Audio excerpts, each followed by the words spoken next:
Not a scream, not a cry for help, just the rising wail of two squad cars cutting through the early morning haze of a South Side Chicago street. Curtains shifted in the houses that lined the block.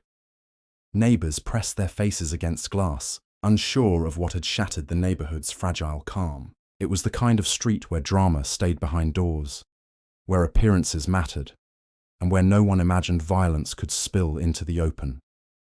Now, blue and red lights bounced against brick walls and picket fences. Inside the Morales home, the silence was suffocating. The front door stood ajar, as though whoever had opened it hadn't cared to close it again. Two officers stepped cautiously into the dim living room, their radios murmuring static between clipped updates. The smell hit them first, copper and iron, sharp and unmistakable. Blood. David Morales lay sprawled across the carpet, one hand still clutching the arm of the sofa, as though he'd tried to pull himself upright in his final moments. His shirt was torn, his chest marred by deep, jagged wounds. The blood beneath him had dried into a dark pool, staining the beige carpet almost black. His eyes, half open, stared blankly at the ceiling fan, its slow rotation mocking the stillness of his body. "Clear the room," one officer muttered, voice low, though there was no one alive left to disturb. The radios kept buzzing. Officers moved quietly, as though volume itself might shatter the fragile weight of the scene. The only sounds were the click of latex gloves, the shuffle of boots against hardwood, the metallic snap of evidence markers being placed. Upstairs, drawers were half open. In the kitchen, a glass lay shattered near the sink, water still dripping into the basin. But there was no sign of struggle beyond what surrounded the body. No overturned furniture, no broken locks. This wasn't a robbery. This wasn't random. The neighbors gathered in clusters outside, whispering furiously, but keeping their distance from the yellow tape now stretching across the lawn.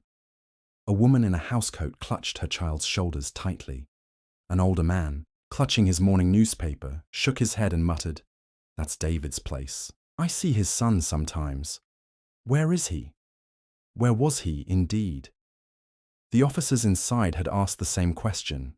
The absence of Ethan Morales was louder than the sirens, louder than the radio static. His shoes were gone from the entryway, his jacket missing from its usual hook. In his bedroom, the bed was unmade, sheets tangled as if left in haste. No note, no explanation, just absence.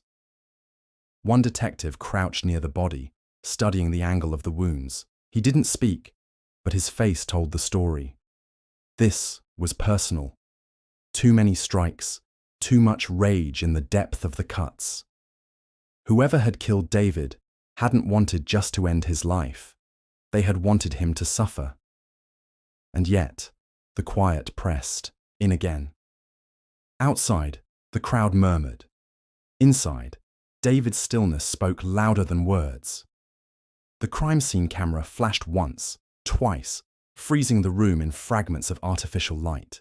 The father who had once filled this house with his strict voice and measured footsteps was gone. But his absence raised another presence, a question too heavy to ignore. What of his son?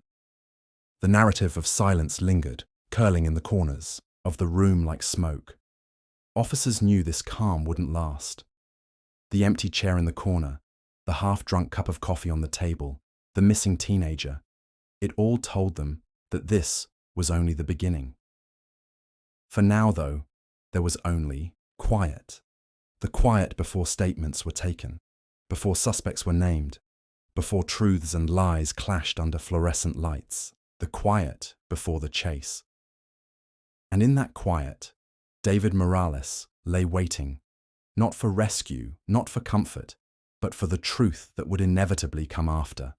The sun's shadow was nowhere to be seen, but soon it would be impossible to ignore. By afternoon, the house had become a stage.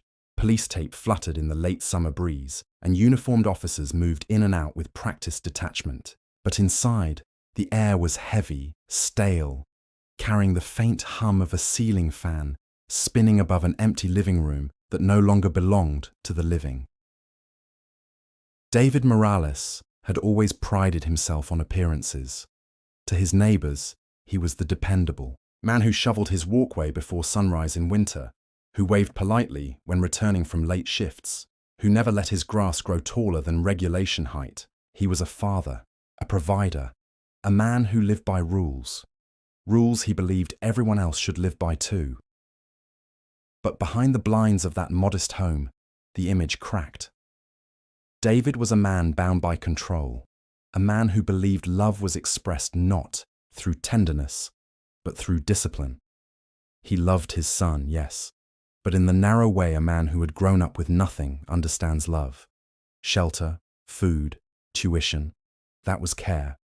But affection, warmth, open acceptance, those were luxuries. He rarely allowed himself, much less anyone else.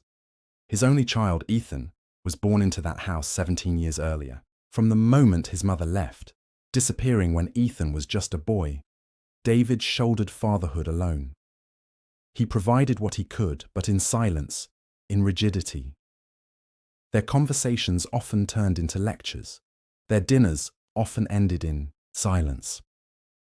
Ethan's laughter, once full and unguarded, had long ago been replaced by muttered replies and slammed bedroom doors.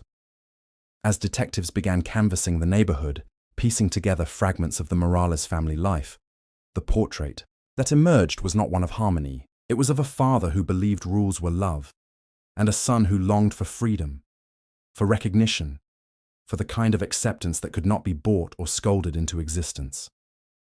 The tension between them had grown quietly at first, like a leak under the floorboards. Neighbors recalled hearing arguments in recent months, muffled through closed windows. They saw Ethan come and go at odd hours, shoulders hunched, face pale, avoiding eye contact. One woman remembered seeing him with another boy at a bus stop, close, smiling, a moment of affection quickly hidden when David's car passed by. Inside the house, evidence of that divide was everywhere. David's side of the home was orderly, tools neatly arranged in the garage, bills stacked in a folder on the kitchen counter, receipts filed away. Ethan's world was messier, layered with secrets. Late-night printouts from websites hidden under his mattress, torn photographs stuffed in drawers, notes from friends crumpled in his pockets. Detectives took it all in, not yet understanding how the story fit together. But one truth stood out even now. The missing boy was not just a witness. He was a question mark with teeth, a shadow that loomed larger with every hour he remained unfound. Neighbors speculated in hushed voices. Some said Ethan must have been kidnapped, forced to watch his father's death. Others whispered darker possibilities, their words carried in fragments across the street. What if it was him? He loved that boy, but they fought, didn't they? He's just a kid. But kids, detectives knew, could carry knives. Kids could carry resentment like a second skin. And sometimes, the ones who looked the most lost were the ones harboring the deepest rage. The evening light dimmed, stretching shadows across the Morales lawn. Inside, the officers finished their sweep, bagging evidence, photographing every corner. Yet the heart of the story remained outside their grasp. Who was David Morales beyond the uniformity of his routines? And who was his son when stripped of his father's shadow? The questions hung in the air, heavy, unanswered. Tomorrow would bring new discoveries, truths about Ethan's private life, his secrets, his desperate hunger for freedom. But for now, the silence of that home carried something more chilling than grief. It carried the echo of a son's absence, an absence that was beginning to feel like an accusation. Ethan Morales had learned early how to move in shadows, not out of fear, not entirely, but because the world inside the Morales house demanded it. Every step, every word, every glance was measured, calculated, weighed against the risk of anger or disappointment. He had learned which fights were worth having, and which could be silenced with a smile or a nod. But the battles within him, the ones no one could see, were far from quiet. He carried a longing the size of the Chicago skyline, a longing for freedom, for validation, for love that didn't come with conditions. And he carried secrets, not the kind a teenager hides for the thrill, but the kind that gnawed at the edges of his mind, threatening to consume him if ever revealed. His sexuality, his relationships, his choices, they were all private, carefully tucked behind closed doors, diaries, and unspoken rules. Even his closest friends knew only fragments, glimpses of the truth, pieces he allowed to be seen. On nights when the house was quiet, when David's work left the corridors empty, Ethan would write. Pages of thoughts, confessions, anger, desire, guilt, all poured into notebooks he hid beneath the mattress. There, in ink, he could scream without fear. There, he could be himself, unfiltered and unjudged. But the world outside those pages remained a cage. Outside, Chicago hummed with life, indifferent to his turmoil. Neon signs flickered on State Street. Music spilled from bars, laughter and shouting blending into a tapestry of belonging he could only observe from a distance. In the clubs he frequented under the guise of night, he found acceptance, fleeting though it was. Here, his identity was celebrated, not suppressed. Here, people didn't question whom he loved or how he lived, but it came with a cost. Money spent, favors owed, the constant pressure to perform, to impress, to keep the mask of confidence in a world that only saw him as a fleeting visitor. Ethan's double life grew heavier with each passing day. At home, he was the obedient son, the boy who nodded, the one who kept silent and endured lectures about responsibility. On the streets and in the hidden corners of the city, he was someone else entirely, admired, wanted, and, when brief, dangerous intimacy allowed it, loved. But every stolen moment outside the home deepened the chasm between him and his father, and every evening returned him to the familiar tension, the familiar restraint. It was during one of these nights, returning from the dim lights of a club, with his friend Jonah, that Ethan felt the weight of the divide most acutely. Jonah laughed freely, arms draped over shoulders, voices carrying in the humid summer air. Ethan smiled, but the grin felt brittle. He watched the homes lining their street, the manicured lawns, the windows dark, and imagined David waiting behind them, waiting, judging, disappointed. The thought twisted in his chest like a tightening wire. "You okay?" Jonah asked, sensing the distance. Ethan forced a nod, muttering something about being tired. Inside, exhaustion had nothing to do with the night's walk. It was the constant balancing act, living two lives, hiding one from the man whose opinion mattered most, who had shaped him in ways he still didn't fully understand. The friction between them was invisible to outsiders, but within Ethan it burned hotter than any streetlight. He craved validation, he craved freedom, he craved permission to simply exist as he wanted. And each refusal, each small dismissal from his father became a record in his mind, a ledger of resentment, of rage building quietly, invisibly, like water behind a dam. It was in these moments, walking alone after everyone else had gone to bed, that Ethan's thoughts became a tangle of longing and bitterness. He imagined arguments escalating, words exchanged that would never be taken back. He imagined doors slamming, fists pounding, threats whispered in anger, and somewhere in the darkness of his mind, he began to see the possibility of action, a way to reclaim control of a life he felt he had never truly been allowed to lead. The night deepened, and the city pulsed around him, alive and indifferent. Ethan's hand brushed the pocket where he carried a small notebook, the pages filled with dreams, confessions, and private fury. Somewhere between the diary and the streetlight, between the boy he showed the world and the boy he hid, the tension coiled tighter. Something was coming, something that could not be undone. The night stretched heavy over the Morales house, its walls echoing with a tension that had been building for months, perhaps years. Inside, Ethan sat on his bed, the dim glow of his phone illuminating a face lined with exhaustion and fury. He replayed the day's interactions with his father, the clipped words, the pointed silences, and the final refusal that had pushed him closer to the edge than ever before. David had said no again. No to money, no to freedom, no to understanding. Each denial had cut deeper than any knife, though Ethan had not yet let himself admit it. The living room light flicked on. David's footsteps were deliberate, heavy, carrying the weight of authority across the worn carpet. He stopped at the doorway, hands on his hips, eyes narrowing. "Ethan, come downstairs. Now!" Ethan felt the familiar coil of dread tighten in his stomach. He knew what this meant.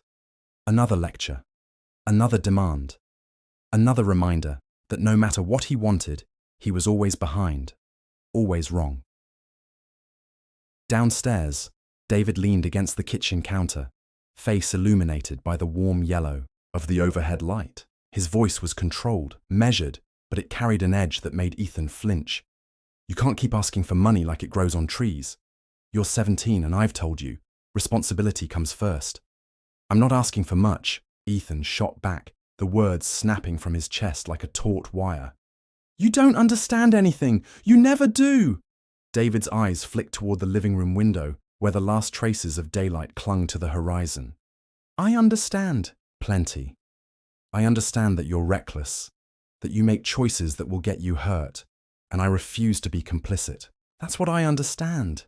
I'm not reckless. I'm just trying to live my life, Dad. Why can't you see that?" Ethan's voice broke. His hands shook, fists curling and uncurling at his sides. "Why do you always have to control everything?" Silence fell. The air between them was electric, heavy, as if the walls themselves were holding their breath. David's face tightened, jaw rigid, the weight of authority pressing down like a physical force. "You're angry," David said finally, his tone a mixture of exasperation and pain. "I get it, but anger doesn't justify entitlement or threats. You have to learn to control it. That's life." "I don't want your control," Ethan shouted, stepping closer, chest heaving. "I don't want it ever. You've controlled me my whole life." David's hand twitched toward the edge of the counter, a subtle gesture of restraint, or perhaps warning. "Enough, Ethan. That's enough. You're crossing a line." The line felt invisible, shifting, a boundary that had blurred and disappeared in Ethan's mind long ago. Heat surged in his chest. Words became a blur. He saw the folded bills in the kitchen drawer, the neat order of his father's world, the unyielding presence of a man who could never understand him. Rage and desperation collided, sharp and sudden. For a moment, time slowed. The hum of the refrigerator, the distant city sounds, even the ticking of the clock seemed amplified. Ethan's fingers brushed against the kitchen knife, left carelessly, on the counter after dinner. Heart pounding, eyes wild, he didn't think, he reacted. "You never see me, Dad. You never really see me," he screamed. And then, the first strike. It was a rush of chaos, a collision of years of suppressed fury, fear, and longing. David staggered, confusion and shock clouding his features, and Ethan felt both horror and release in the same heartbeat. The room was alive with motion, screams, the scrape of the knife, the thud of bodies. Shadows danced against the walls, distorted by the harsh light overhead. By the time the first sounds of sirens began to reach the street outside, the confrontation had ended. Silence fell again, heavier than before. The kitchen floor was a blur of red and shadows. David lay still, and Ethan, shaking, stared at the aftermath, the enormity of what had happened beginning to seep in, even as adrenaline still coursed through his veins. The night had changed everything. There was no going back, and somewhere beyond the walls of the Morales home, the city waited, indifferent, unaware that a son was now alone with the consequences of his actions. Ethan didn't wait for sirens to grow louder. He didn't wait for voices, for footsteps, for the realization of what he had done to fully sink in. He fled into the night, the door clicking shut behind him, the cool Chicago air hitting his face like a shock. His chest heaved, lungs burning, mind racing with fragments of the scene he had left behind. The blood, the silence, his father's eyes, etched into his memory like fire. He ran without direction, turning corners he knew only from routine, ducking under flickering streetlights, slipping down alleys where shadows stretched long and protective. His shoes slapped against wet pavement, puddles reflecting the orange glow of distant street lamps. The city was alive, indifferent, a maze that both hid and exposed him, and in its hum, Ethan felt a twisted comfort. At least here, no one could judge him yet. He found himself in the lower streets, near the old clubs, where he had gone to escape David's scrutiny. The neon lights flickered, promising warmth, anonymity, and a world that accepted him, or at least ignored the parts his father couldn't understand.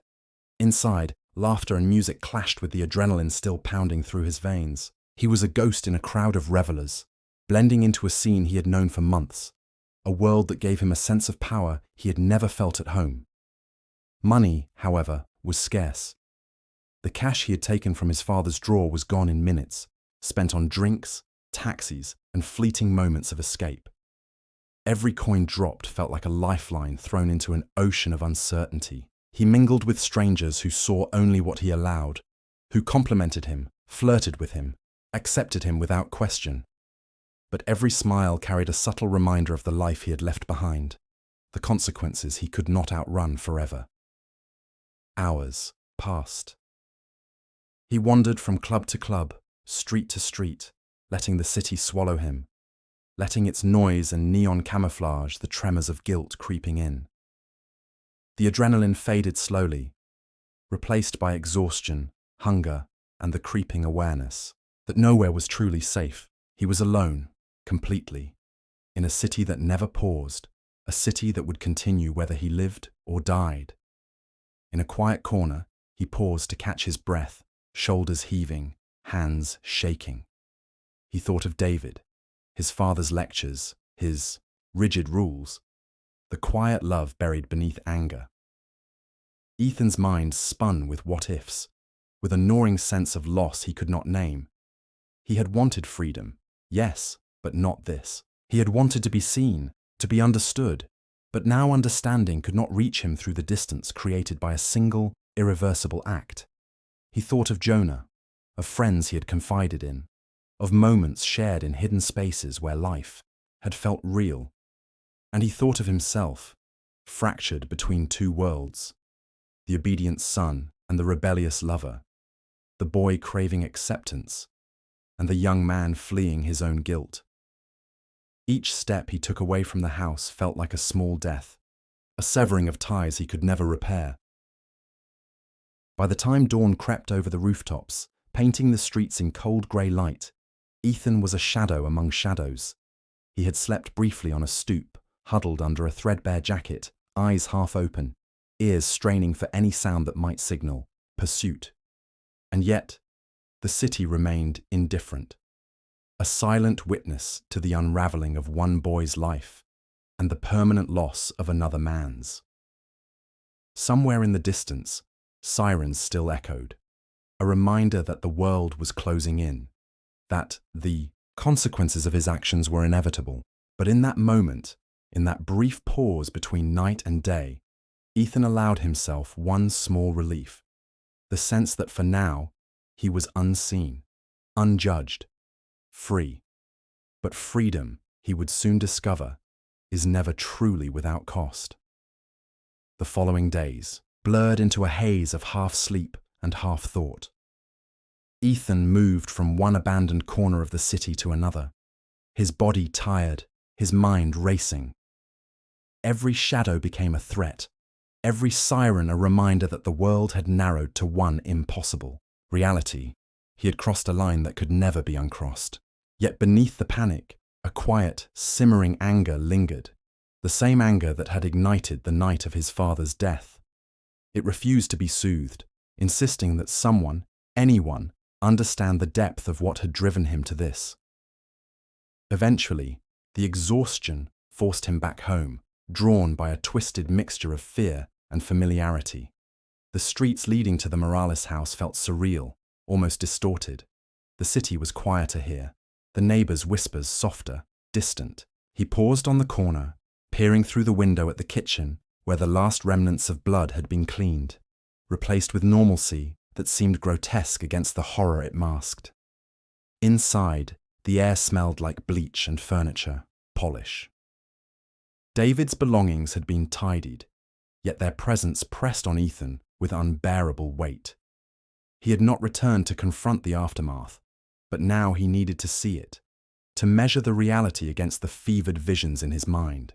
In the living room, he saw the sofa where his father had fallen, the rug once marred now seemingly ordinary, a photograph of the two of them.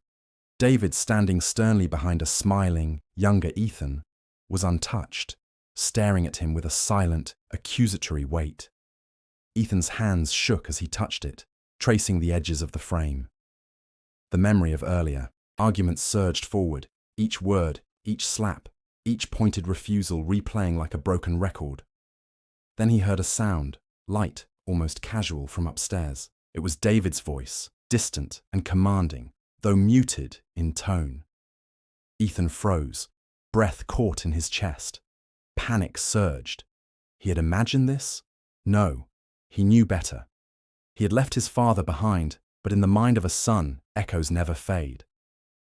The confrontation that had been building for weeks crystallized into memory. Every argument about money, every rejection of his identity, every reprimand for missteps.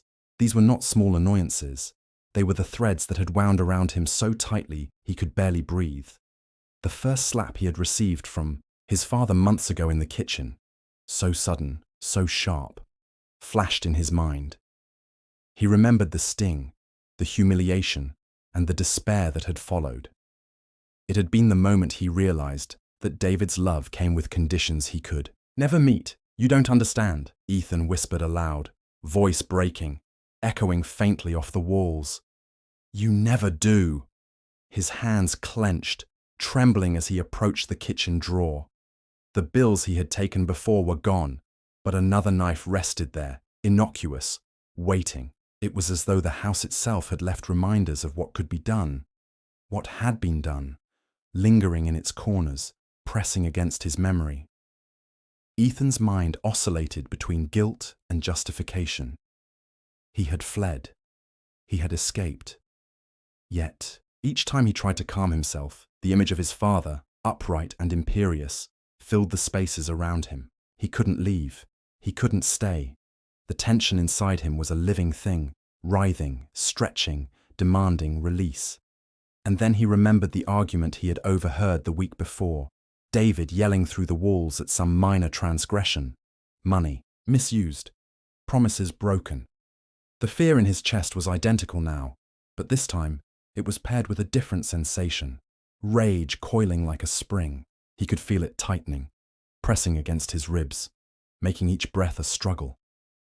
The knife in his hand became a focus, a talisman, a dangerous symbol of the control he had never felt in life, control he might finally claim. His reflection in the window stared back at him, wild-eyed, pale, and desperate. Ethan recognized the boy he had been, the son yearning for freedom, and the young man he was becoming, fractured, furious, capable of crossing lines he had never imagined possible.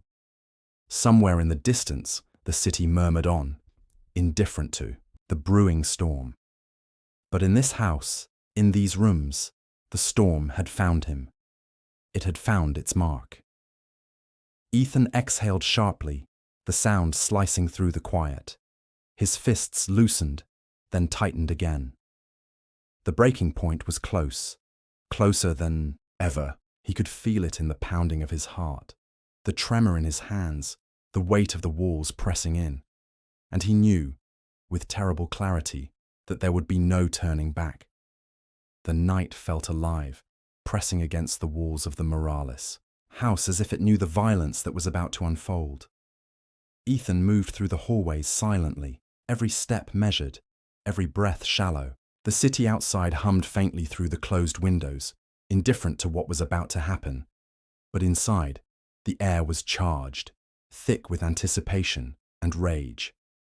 The knife he carried weighed heavily in his hand, its cold steel a constant.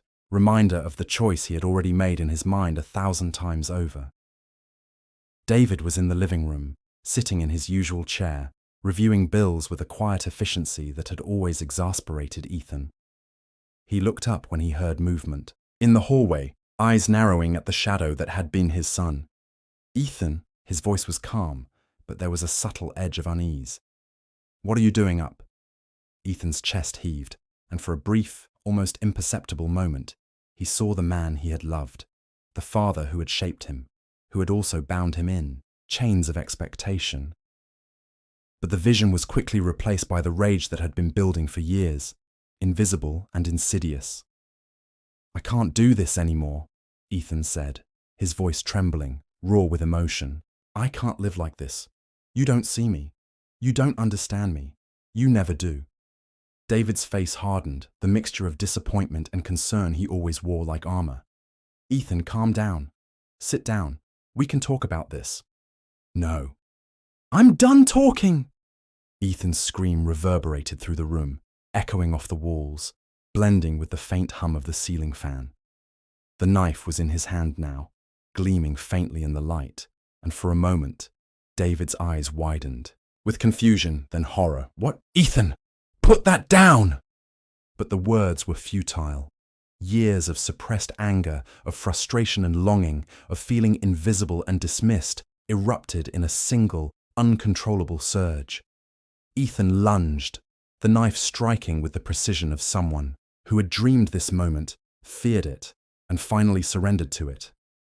David stumbled back, shock flooding his face, his hands reaching instinctively to defend himself. The sound of impact, the wet, sickening noise of the first strike filled the small room. Ethan felt a strange detachment, as though he were both outside himself and trapped within the instant. The rage, the fear, the grief, all fused into a single burning clarity. He could not turn back now. You're hurting me," David gasped, his voice weak, trembling, echoing in the room. Blood blossomed across his chest, dark and sticky, spreading faster than either of them expected. I just wanted you to see me," Ethan shouted, tears streaming down his face. "I just wanted you to understand." Time slowed. Each movement was exaggerated, each sound amplified. The ceiling fan's rotation, the faint hum of the refrigerator, the distant city sirens, all became part of the tableau of horror. David staggered, grabbing the edge of the sofa, trying to regain balance, but Ethan's panic and fury overpowered everything. Another strike, sharper, more desperate, and then another. The room was filled with noise now, Ethan's ragged breathing, David's choking gasps, the scrape of furniture against floorboards. Shadows danced violently across the walls, thrown by the flickering light, painting both figures in stark, horrifying relief. Every action was fueled by years of pent-up emotion, a combination of love and hatred, of longing and despair, of a son who felt trapped and a father who had unknowingly contributed to that trap. And then, silence. David collapsed, the chair tipping slightly as his body hit the floor. The knife fell from Ethan's hand with a metallic clatter. The room was still, except for the erratic beating of Ethan's heart, echoing loudly in his ears. He stared at the lifeless figure before him, his chest rising and falling with shallow breaths, mind reeling with the enormity of what he had done.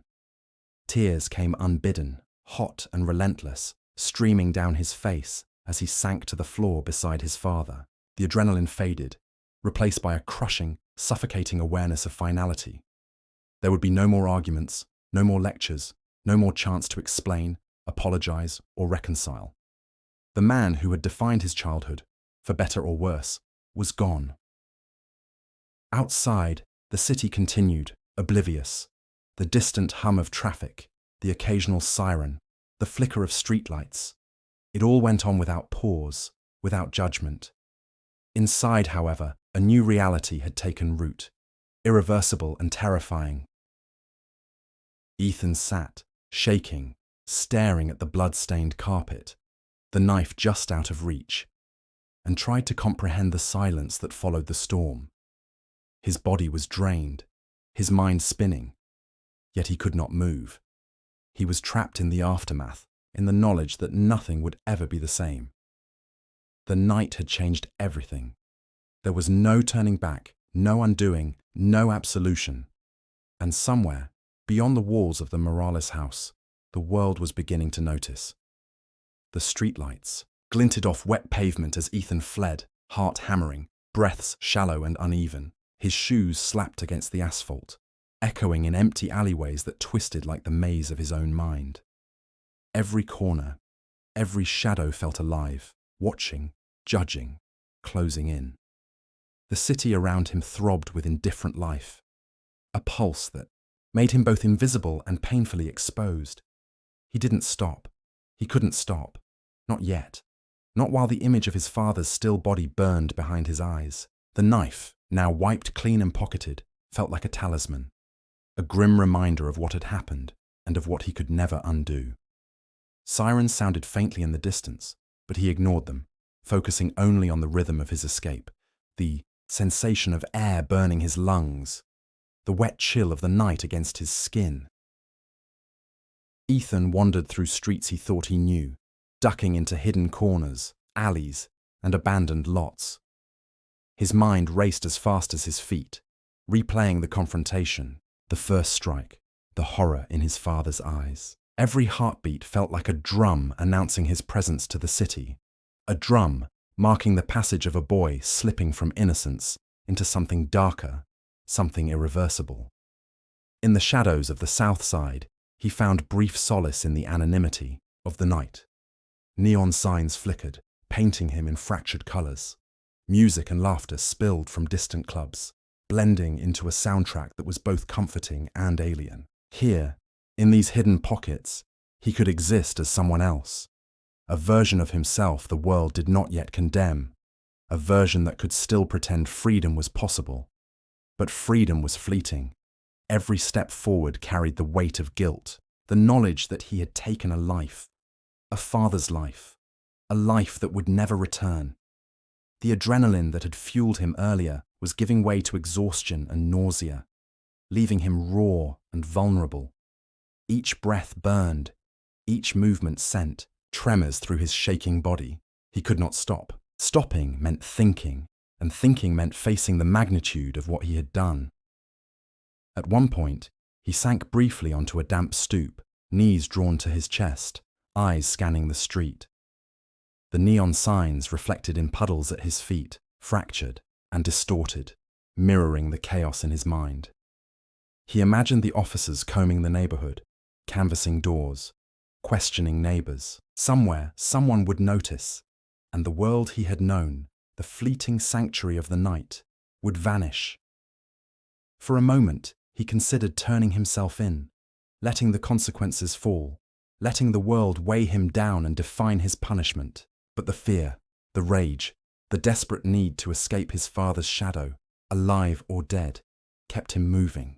The city had become both his refuge and his cage. Indifferent yet all-encompassing. A labyrinth with no exit, no forgiveness, no turning back. Dawn approached, the first grey light bleeding into the streets, and Ethan kept walking, fading into the city's pulse, unseen, unheard, yet hunted. Somewhere, deep inside, he knew the world would soon catch up with him, that the consequences of his actions would be inevitable. Yet for now, he existed in this fragile limbo, neither boy nor man, neither son nor killer, lost in the shadows of his own making. And somewhere in the city, life went on, indifferent, unknowing, while a sun carried the weight of blood and silence into the morning. By mid-morning, the Morales house had become a crime scene in the eyes of the city. Yellow tape stretched across the lawn, fluttering in the wind like a grim warning. Neighbors whispered in clusters, exchanging fragments of what they knew and what they feared. Somewhere nearby, a woman shook her head, clutching her child. An older man muttered, "That boy, where is he?" No one had answers, only questions and the weight of absence. Inside, detectives moved methodically, cataloguing the evidence, photographing every corner, every stain, every discarded object. They worked in silence, their movements precise, professional, almost mechanical, but their eyes betrayed the underlying unease. This wasn't a burglary. This wasn't a random attack. The level of rage, the intensity of the wounds, spoke of something far more personal. Officers interviewed neighbors, canvassing doors, taking notes on what they had heard, what they had seen. A single observation kept recurring. Ethan's absence. No one had seen him since the night before. No one knew where he had gone. The missing son became a focal point, a question mark with sharp edges, casting suspicion and fear into every corner of the investigation. Detectives studied the boy's room, noting the chaos of adolescence mixed with secrecy. Torn photographs, folded notes, printouts from online forums, all hinted at a hidden life. A world his father hadn't known, a life that had grown increasingly distant from home, increasingly at odds with the rigid rules of the Morales household. Each item catalogued told a story of longing, rebellion, secrecy, and desperation. Meanwhile, the city itself became a witness. Traffic cameras captured fleeting glimpses of a boy moving through alleys and streets, hood up, shoulders hunched, eyes alert. Security footage from convenience stores showed him buying food, making small purchases, blending into the background, careful not to draw attention. Each recorded movement, each time-stamped image, became a piece of the puzzle detectives were eager to assemble. Rumors spread through the neighborhood. Some whispered that Ethan had been kidnapped, forced to witness his father's death. Others muttered darker possibilities, connecting the absent son with the violence left behind. He had that temper, one woman said quietly, glancing toward the tape. I've seen him argue with his father, but I never thought. Her words trailed off, swallowed by the weight of disbelief. Detectives began to trace the boy's known connections. Friends, acquaintances, online contacts, all were questioned, scrutinized. Each lead, however small, became a thread to follow, a possibility to chase. They discovered the duality of Ethan's life, the obedient son at home, the young man exploring, a hidden identity outside, a boy both seeking acceptance and running from judgment. It was a complex portrait, one that hinted at motive without revealing the full story. And as the investigation unfolded, the city itself seemed to press closer, indifferent but all-encompassing. Every alley, every bus stop, every flickering streetlight became part of the narrative, a network through which the detectives could trace a boy who had vanished into the morning. Ethan's presence was felt everywhere, yet seen by no one. The tension of pursuit, the inevitability of capture, began to settle in the minds of those searching. By nightfall, it was clear. The hunt had begun in earnest. Officers lined streets, checked transit points, questioned anyone with passing knowledge. Every witness, every camera, every footstep in the city became a potential clue. The missing son was no longer just absent. He was a target, a focus. A young man whose choices had set in motion a chain of events that could not be undone. And somewhere, in the labyrinth of Chicago's streets, Ethan moved, unaware that the net was closing around him, feeling simultaneously, free and trapped, hunted and invisible. The weight of his actions pressing him onward, deeper into the shadows. The night was quiet in a way that felt unnatural, the kind of silence that presses against the chest, suffocating, heavy with anticipation. Ethan crouched in the corner of a derelict warehouse, hidden beneath a tangle of tarps and discarded crates. The city hummed far above, distant and indifferent, but here, in this forsaken space, the weight of his choices pressed down relentlessly. Every sound, a creak of metal, a rat scuttling across the floor, felt amplified, each echo a reminder that he was no longer a boy, no longer invisible, no longer untouched by consequence. He had been moving for days, sleeping in alleys, abandoned, lots, and the occasional friend's apartment where they hadn't asked questions. Food was scarce, money gone.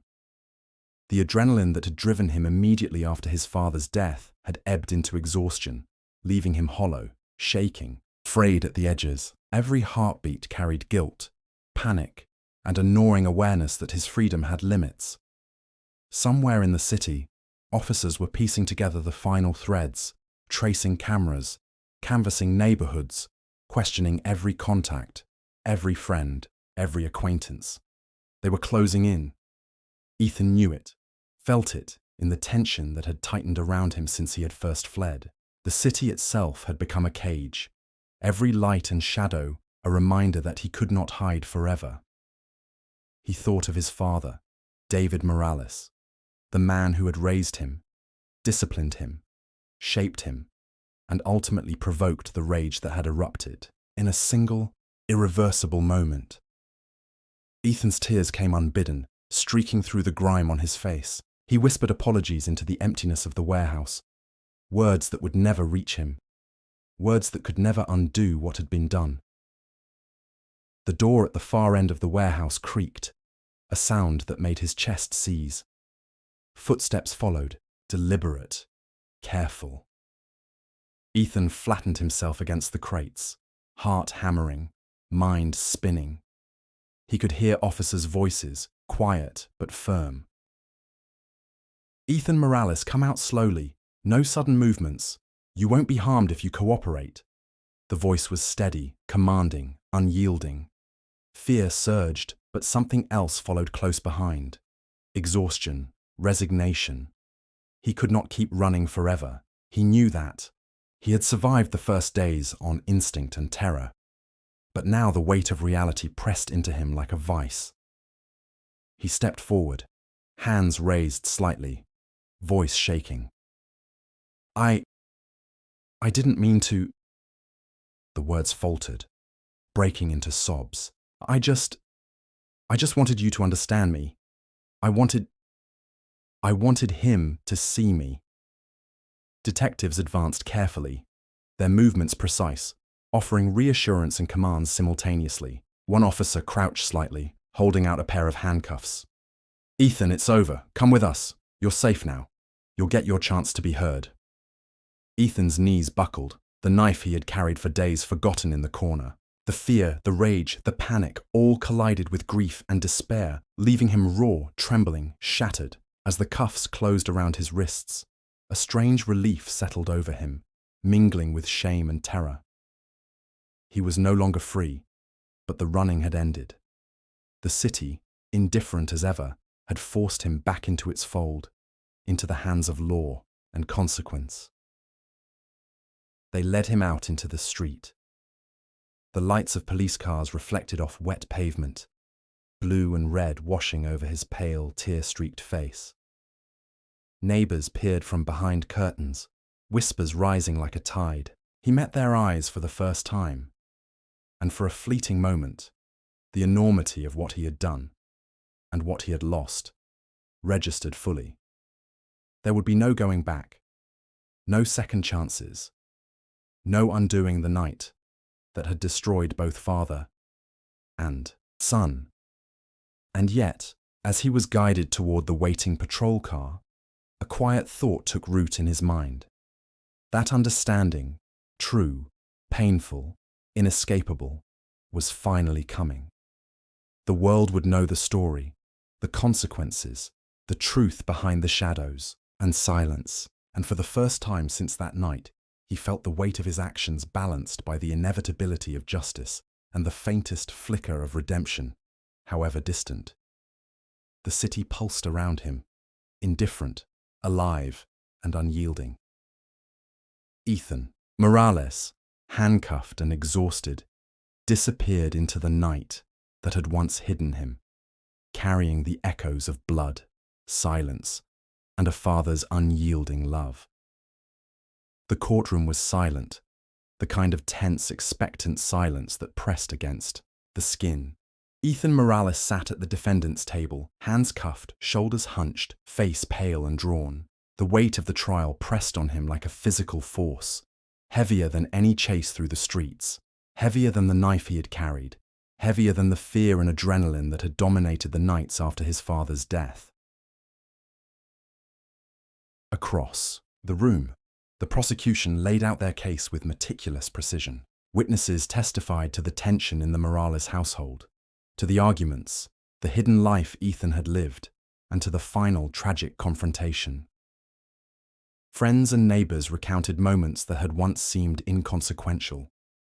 A slammed door, a muffled argument, a whispered secret in the shadows. Each detail became evidence of motive, of planning, of a mind pushed to its limits. The defense, in contrast, painted a portrait of a boy overwhelmed, caught between love and rage, discipline and repression. Psychologists testified to his fragile mental state, the isolation he had experienced, and the internal conflicts that had built for years, hidden behind silence and obedience. They spoke of a young man trapped, desperate for understanding, craving acceptance in a world that had offered only judgment. Ethan listened to the voices, the recollections, the judgment embedded in every word, and felt a strange mixture of shame, relief, and detachment. The adrenaline that had once driven him was long gone, replaced by exhaustion and the crushing weight of consequence. Each word confirmed what he already knew. There was no escape, no absolution, no undoing the moment when his father had fallen, when blood had marked the carpet, and when life as he had known it had ended forever. Outside, Chicago moved on. The city's indifferent pulse continued, unaware of the trial, unaware of the boy whose life had unraveled in its streets, unaware of the father whose absence now left an unfillable void. But inside the courtroom, time slowed, stretched, and amplified. Every glance, every gesture, every whisper of paper across the desk became significant, a reminder that reality had finally caught up with him. When it came time for Ethan to speak, he rose, voice trembling, eyes downcast. He did not deny what he had done. He did not deflect blame or seek sympathy. Instead, he spoke of confusion, of longing, of a desperate need to be seen and understood. He spoke of the fear that had driven him, the rage that had consumed him, and the irreversible act that had destroyed both father and son. The courtroom listened in a hush, absorbing the mixture of sorrow, guilt, and regret that hung in the air. Sentencing came as a blur, words echoing like distant thunder. Years in a correctional facility, the possibility of rehabilitation, the grim acknowledgement of the permanent loss his actions had caused. Ethan absorbed it all with numb acceptance, feeling the weight of consequence settle into his chest like a stone. Yet, even in confinement, there was a strange clarity. The chase, the fear, the fleeting freedom, they were gone. What remained was reality, the cost of rage, the price of misunderstood love, and the heavy, undeniable truth that life cannot be undone, only lived forward with acknowledgement, remorse, and the faintest hope of redemption. As the gavel fell, echoing through the chamber, Ethan Morales understood at last the full measure of his actions. The silence that followed was not empty. It was full of consequence, reflection, and the stark, unyielding weight of truth. And outside, the city moved on, indifferent but eternal, as the story of a son, a father, and a night of irreversible choices became part of its endless rhythm. Time moved differently inside the correctional facility. Days stretched long, marked by routine, silence, and the faint echo of footsteps along concrete corridors. Ethan Morales had become a shadow of the boy who had fled through the streets of Chicago, a young man stripped of freedom, but not of thought. The walls were unyielding, the air heavy with the weight of countless past mistakes, and every hour offered space for reflection, remorse, and understanding the magnitude of a life forever altered. He thought often of his father, David Morales, the man whose love had been rigid, whose rules had been suffocating, but whose intentions, however flawed, had shaped him. In the quiet of his cell, Ethan revisited moments they had shared, the rare laughter at a backyard barbecue, the quiet nods of approval over homework completed, the subtle ways David had tried to protect him from the world he himself feared. Memory was both comfort and torment, a reminder of what had been lost and what could never be regained.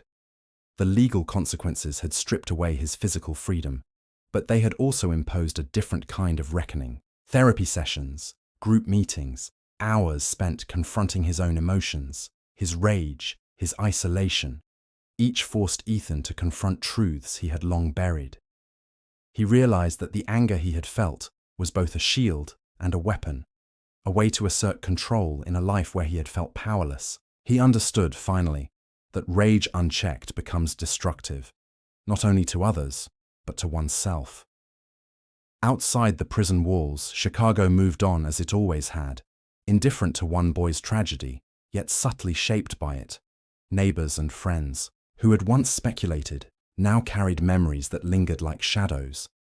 The boy they had seen arguing with his father, the sirens that woke the neighborhood, the whispers that carried through closed doors. The story became cautionary, a quiet lesson about unspoken pain, misunderstood love, and the hidden burdens that young people sometimes carry alone. Ethan wrote in journals, pages filled with reflection, grief, and a desire for understanding. He wrote not to excuse himself, not to seek sympathy, but to reconcile with the life he had taken and the life he had left behind. Each word was a step toward clarity, a fragile attempt to untangle the mess of emotion, guilt, and regret. He explored the complexities of human behavior, how love can become control, how desire for freedom can clash with duty, how silence can magnify misunderstanding until it becomes unbearable. Through therapy, introspection, and time, he began to glimpse a faint possibility of redemption. Not absolution, not forgiveness, not the undoing of what had happened, but the capacity to live honestly within the consequences of his actions. The psychological scars were deep, the moral weight immense, but recognition of his choices and the deliberate contemplation of them became his only path forward. Even in confinement, the lessons of that night, of David's death, and of his own flight through the city remained vivid. He understood the ripple effect, the grief left in neighbors' eyes, the terror whispered in friends' conversations, the procedural rigor of law enforcement carrying forward in quiet diligence. And he understood that the city, vast and indifferent, had witnessed his story without judgment, but with relentless reality.